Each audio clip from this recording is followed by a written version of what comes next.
let's talk OCR Offseason. Now, if you guys need a little extra motivation to get into this, before we start, I'm going to be giving away a free Spartan Race.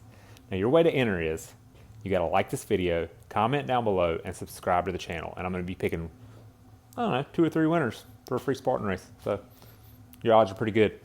Anyways, let's get into it. For most of us in my area, the first race that we're going to be experiencing is either going to be the Atlanta Trifecta Weekend or the Charlotte Super and Sprint. Yes, they brought back the Super in Charlotte this year. So what you really need to think about is, if you raced last year, what did you struggle with? What obstacles did you struggle with? Did you struggle with the running? Did you struggle with the hills? Did you struggle just in general? I want you to really think about that. And if this is your first event that you signed up for, or that you're about to sign up for, have you actually ran a 10K or a 5K? Do you know how your body reacts when you put in that many miles? Have you done any training, while you're running? Have you done, burpees or thrown in lunges or anything that's going to, spike your heart rate a little bit more while you're out there on the trails, while you're out there putting in those miles? So that's one thing to think about. Like, what did you struggle with? Let's focus on that. Let's get better at that. This goes into a little bit of goal setting, but what events do you want to do this year? Something I like to do every single year around this time, around January. I like to really sit down and think about what events I would like to complete throughout the year. And, I've really got a lot that I want to do this year. So I need to make sure that my training is pretty on point. That way I don't get injured. That way I'm able to complete all these races and actually, have myself competitive somewhat. I don't expect to be top 3 in my age group, but I also don't expect to be at the very bottom. I expect to be somewhere in the middle, and that comes in with setting some realistic goals. Like, how fast do you want to be this year? Let's go in and get those mile times. Let's actually sit down and get some realistic numbers. Get your GPS out on your phone or on your watch and see what you're putting out there. What kind of miles are you running? How many miles can you run?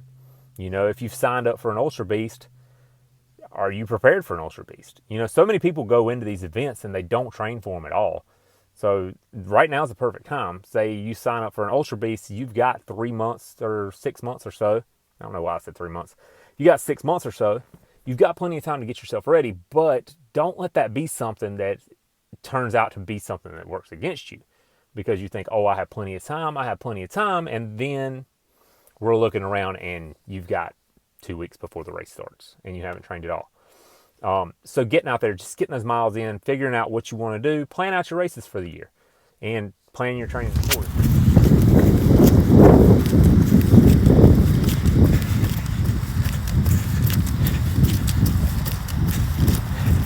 I love this North Carolina weather. I really do.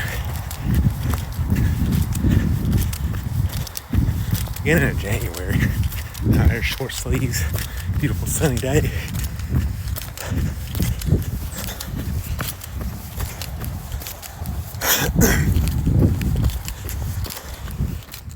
This is also the time of the year to where, if you've been running open heat and you're about to jump into a competitive heat, you start thinking about, in the competitive heat, there's a lot less help. So in the open heat, mostly people are there to help you get over the obstacles if you're struggling. But in competitive, pretty much everybody's looking out for number one. So whenever you come up to an obstacle that you can't complete, you need to think about how you're going to handle that and really work to complete that obstacle. Now, I'm not saying that there's not going to be help out there. Just know that there's going to be a lot less of it. But at the end of the day, we're all really just doing this for the health aspects and because it's fun. So get out there, have fun, enjoy your training. Find you some training partners that you enjoy training with, or if you just enjoy training by yourself, do that. But get out there, have fun, get after it. Like I said, if you guys are interested in that free race, make sure you subscribe to the channel, like this video, and comment down below. We're going to be putting a lot more training content out as far as obstacle specific, race specific, and a little bit of running techniques and things like that. So until next time, we're out.